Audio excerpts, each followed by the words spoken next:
annoncé en tout début d'émission, nous allons nous intéresser aujourd'hui au miel, aux bienfaits du miel et à l'importance des abeilles. Pour nous éclairer sur ce sujet, je reçois évidemment un passionné des abeilles, un spécialiste, Philippe Lecomte. Bonjour. Oui, Vous bonjour. êtes apiculteur, vous êtes président du réseau Biodiversité pour les abeilles. Je le disais, vous êtes un passionné. Un mot sur votre parcours. Je crois que c'est grâce à un livre que vous avez fait ce métier. Oui, effectivement, moi j'avais dès le plus jeune âge une passion pour la botanique et c'est une extension de cette passion qui m'a fait apiculteur en lisant le livre d'un passionné de botanique qui est Gaston Bonnier, qui est un livre sur les abeilles qu'il avait coécrit avec Monsieur Delayance, qui est un apiculteur émérite également du siècle passé. Et c'est cette lecture qui m'a fait rentrer dans le monde des abeilles. La passion, la vocation tout de suite en lisant justement ce livre. Oui, alors la passion est quelque chose de nécessaire en apiculture parce que Oui. les abeilles ça pique. Alors pour faut les aimer, faut les aimer. Hein, enfin il faut soit être complètement sadomasochiste, ce qui n'est pas mon cas, soit effectivement trouver dans les abeilles quelque chose qui vous motive suffisamment pour exercer un métier qui est physiquement difficile. Alors, faut expliquer aux téléspectateurs qui nous regardent aujourd'hui que les abeilles représentent vraiment un élément vital pour l'écosystème et leur disparition croissante est plus qu'inquiétante. Hein. Oui, alors la plus grosse richesse produite par les abeilles n'est pas tant constituée des produits de la ruche, mais beaucoup plus du service qu'on qualifie de agro-écosystémique, le service de la pollinisation. Oui, bien sûr. Et donc le service de la pollinisation, c'est quelque chose de très très important. C'est plusieurs milliards d'euros en France et c'est plusieurs dizaines de milliards d'euros en Europe. Et donc ce service-là, il faut absolument le maintenir parce que c'est lui qui nous permet de maintenir dans l'environnement les populations végétales sauvages, mais aussi en agriculture, ça permet de polliniser les plantes qui sont nos ressources. Grâce aux abeilles, on dit qu'en Chine, il y a pas d'abeilles, ils le font manuellement, c'est ça? Oui, enfin, c'est l'homme qui le fait, oui, alors en Chine, pollinisation. C'est pas tant lié à la disparition des abeilles qu'il y a une pratique agricole qui a été une erreur de conception d'origine. Oui, c'est important de maintenir cette population d'abeilles parce que notre agriculture et nos aliments en dépendent. Alors vous avez créé justement ce réseau biodiversité pour les abeilles, un pionnier, on peut le dire comme ça Oui, parce que le but de ce réseau, pour expliquer aux téléspectateurs. Alors, le réseau biodiversité pour les abeilles naît d'une expérience que je mène à partir de 1992 qui consiste à utiliser l'espace vacant en agriculture en 92 qui était lié à la jachère rendue obligatoire par la réforme de la PAC pour occuper ces espaces vacants par des ressources mellifères et pollinifères au profit des abeilles. Donc c'est à partir de cette expérience que j'ai reprise avec d'autres dans les années 2000 qu'on a constitué ce réseau biodiversité pour les abeilles qui cherche à travers la nourriture que l'on offre aux abeilles à résoudre un des éléments de la crise apicole dont nous souffrons actuellement. Exactement, et l'utilisation d'insecticides entraîne évidemment la mort de nombreuses abeilles, résultat moins de production, plus de fraude, et on le constate aussi, plus de fraude. Certains pots de miel sont frauduleux, des étiquetages qui sont faux, de trafic sur l'origine, ajouter par exemple du sirop de sucre, environ 10% du miel contrôlé est frauduleux.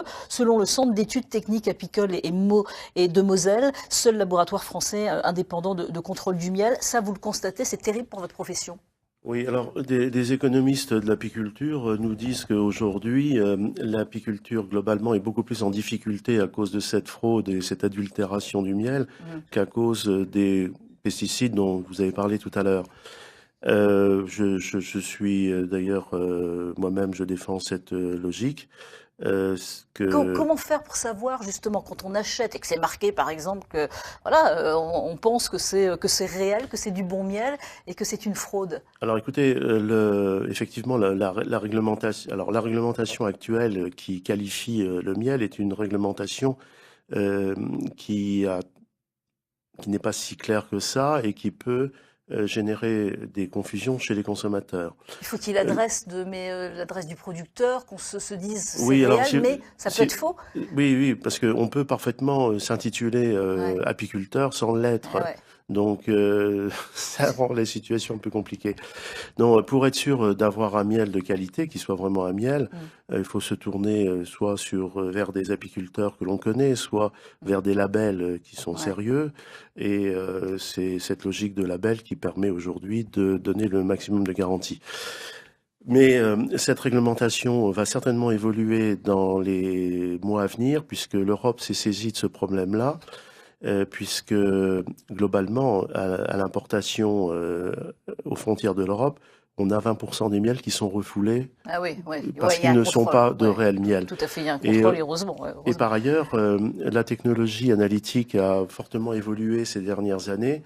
Et on a des technologies empruntées d'ailleurs à la viticulture, comme la résonance magnétique nucléaire, qui commencent à être utilisées en laboratoire et qui révèlent assez facilement ces fraudes. Bon. Alors la qualité du miel est aussi liée aux techniques très pointues mises en œuvre par l'apiculteur. Reportage d'Isabelle Forboto, Alexis Dumoulin et Aurore Cherchel. Ces ruches sont en construction. Les colonies ne sont pas encore complètes et la reine que l'on reconnaît par son point bleu est très active. Oh, ça c'est chouette, hein. Elle pond. C'est pas souvent qu'on voit ça en fait. Nourrie par ses ouvrières, la reine sème ses œufs dans les cellules vides. Des œufs qui deviennent larves, nymphes, puis abeilles ou qui sont de temps en temps prélevés. Mélissa choisit le cadre où les larves sont en nombre et les plus petites possibles.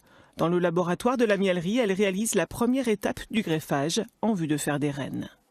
Je prends le larve avec une petite peu de gelée royale. Comme ça, elle a quelque chose à manger dans la cupule. J'ai mis dans une cupule qui ressemble à une cellule royale que les abeilles font naturellement pour faire l'élevage de la reine. Après, j'ai 2 barres comme ça, ou 4, ça dépend. Je vais mettre sur un cadre, comme ça.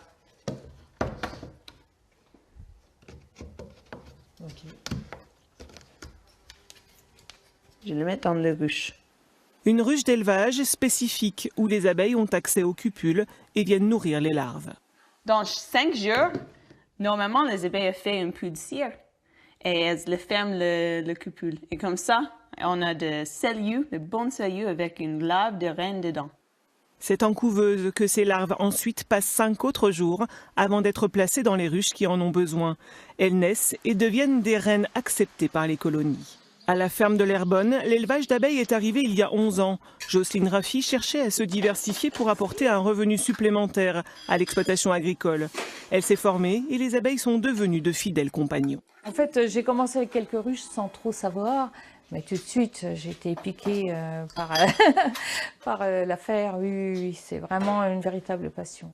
Pour faire un bon miel, il faut réunir en même temps des colonies fortes, des fleurs en nombre et du beau temps. Il faut l'extraire quand il n'est pas trop humide, parce qu'il doit se conserver et il ne doit pas excéder 19% d'humidité. Il faut l'extraire, il faut le récolter avec le minimum de fumée. Personnellement, moi je n'utilise pas la fumée parce que ça laisse un goût âcre. Et puis pour faire du miel plus spécifique, il faut organiser la transhumance des abeilles au moment de la fleur. Les ruches migrent alors vers les fleurs de ronce, d'acacia ou de tilleul. Le miel qui en découle possède alors des qualités gustatives exceptionnelles. C'est vrai qu'au début, comme la plupart des gens, oui, du miel, c'est du miel. Mais non, du miel, c'est vraiment très différent. Même un miel de fleurs chez moi sera différent d'un miel de fleurs ailleurs. Et le palais s'éduque, forcément. Et maintenant, par exemple, un miel de tilleul, c'est vraiment très, très typique. Tout de suite, on le sent même au nez. Jocelyne Raffi continue à se former et depuis 1 an, elle transforme une partie de la production en nougat, guimauve, pain d'épices ou encore caramel. Moi, ce qui m'intéresse, c'est vraiment de gérer toute la chaîne. Vous avez vu, on part d'une larve, on produit du miel, on vend le miel, mais on vend aussi les produits à partir du miel. Et on a tout de suite la répercussion à travers les consommateurs qui nous disent votre produit nous plaît. Donc c'est très, très réconfortant, très valorisant. Le miel a des qualités nutritives exceptionnelles, davantage encore évidemment si la main de l'homme est délicate et protectrice. Et oui, la main de l'homme, protectrice et délicate. Vous êtes comme ça, évidemment, tous les apiculteurs. Faites attention, vous leur parlez un peu à leurs abeilles, à vos abeilles. Oui, je sais pas. Enfin, les abeilles se parlent entre elles. Je crois pas que la communication entre apiculteurs et abeilles marche. Non, mais il y en a qui On a, parlent à on a leurs des animaux. langages quand Voilà. même très différents. Souvent, vous entendez des mots pas vraiment doux à propos des abeilles. Ouais. Quand l'apiculteur est dans son rucher, c'est généralement qu'il s'est fait piquer. Donc, Vous faites piquer régulièrement? oui, la piqûre d'abeille, ça fait partie du métier. Ouais, Donc, ouais. pour être apiculteur, il faut être insensible aux piqûres d'abeilles. Et pour donner pour quantifier, il arrive que l'on se fasse piquer de quelques piqûres par jour à quelques centaines de piqûres par Ah jour. oui, d'accord. Donc, on ne prend pas de risque à ce niveau-là en emmenant des gens, si on ne sait pas qu'ils sont non allergiques aux piqûres d'abeilles, Bien on sûr. ne prend pas de risque de les emmener dans les ruchers. Là, vous l'avez vu dans ce reportage, cette personne, donc apicultrice, se diversifie aussi. Est-ce que ça, c'est au quotidien? Est-ce que c'est régulier chez les apiculteurs ou non? Ou est-ce que ça prend vraiment de l'ampleur maintenant pour pouvoir en vivre correctement? Alors écoutez, normalement le métier d'apiculteur, c'est un métier de producteur primaire, comme un agriculteur. C'est quelqu'un qui produit des masses de production qui normalement ensuite passent par des intermédiaires et des conditionneurs pour être mis en marché. À partir des années 90, la concurrence avec les miels chinois a transformé beaucoup d'apiculteurs en apiculteurs, conditionneurs, transformateurs et metteurs en marché dans des lieux de commerce. Cette situation a dégradé, qu'on le veuille ou non, la fonction de producteur. Et aujourd'hui, ce qu'il faudrait, c'est donner les moyens à cette fonction de production de se redévelopper. Ça passe par un certain nombre de paramètres qu'il faut régler, donc celui de la ressource par exemple, et celui de la revalorisation du produit. Du produit. Avec la Champagne-Ardenne et la Lorraine, qui sont privilégiées, la Champagne-Ardenne est privilégiée en tous les cas, parce qu'on se dit qu'il y a des saisons aussi pour les abeilles. Oui, alors Et il y a le temps aussi qui compte. bien sûr, le miel produit climat. par les abeilles, c'est le résultat d'un certain nombre de facteurs qu'on retrouve réunis, la présence d'un apiculteur, la présence d'abeilles très nombreuses dans les ruches, la présence de ressources florales et d'une météo qui est favorable à l'émergence de la ressource florale et également de la nectarification. Alors en Champagne-Ardenne, comme vous venez de le montrer à l'image, on bénéficie d'une ressource tout à fait exceptionnelle qui est celle de la luzerne. Et face au phénomène climatique que l'on observe depuis les années 80 avec le réchauffement climatique, la Champagne-Ardenne avec la luzerne se trouve dans des situations très privilégiées par rapport au reste de la France. Globalement en France, la production depuis les années 90 a été divisée par 4, c'est pas le cas en Champagne-Ardenne, où le cheptel augmente et où la production augmente. Ok. Et en Lorraine? Alors en Lorraine, ça se passe relativement bien également parce que les conditions qui étaient difficiles autrefois d'hivernage se sont fortement améliorées pour les apiculteurs et la proximité également du bassin de luzerne de Champagne fait qu'on observe des transhumances importantes. Et la Lorraine se situe aussi pas loin du bassin du miel de sapin des Vosges. Et donc, c'est une zone qui est également relativement privilégiée. Alors, elle l'est aussi parce que il y a une densité de ruches relativement faible en Lorraine, contrairement à ce qui se passe sur le bassin de Luzerne ou en Alsace.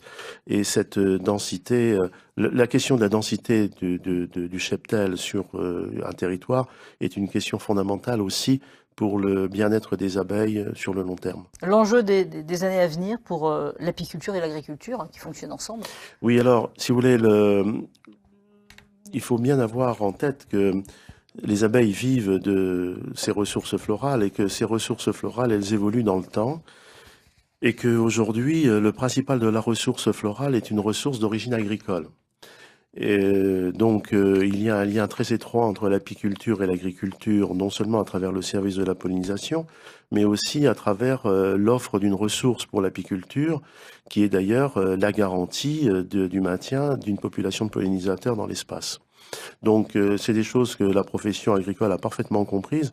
Et je mène dans le cadre d'une association autre qui s'appelle Symbiose, un programme de partenariat qui devrait s'étendre dans l'avenir et qui devrait permettre de pérenniser le service de la pollinisation et la production apicole et agricole. Beau métier en tous les cas, beau métier, on pense à tous les apiculteurs qui nous regardent et en France et dans nos régions évidemment, en Lorraine et en Champagne-Ardenne. Et le miel a des qualités nutritives, les bienfaits du miel, apaiser le mal de gorge, combattre l'insomnie, hydrater la peau et les cheveux, le miel dans le bain, sous la douche, le miel et ses nutriments, aussi le miel fournit des antioxydants, la vitamine E, de la vitamine C. Vraiment, ayez du miel toujours chez vous et du bon miel. Faites très attention en tous les cas et allez directement chez le producteur en Champagne-Ardenne ou en Lorraine. Merci Philippe Lecomte d'être venu sur ce plateau. Je rappelle que vous êtes apiculteur. Merci à vous. Je vous propose de regarder tout de suite, Philippe Lecomte, le dessin du jour, parce que c'est comme ça, on a nos dessinateurs à France 3 qui nous proposent un dessin sur le thème principal. Le dessin, il est de Christophe Nabia-Delescourt aujourd'hui. Voilà, merci Christophe pour ce dessin.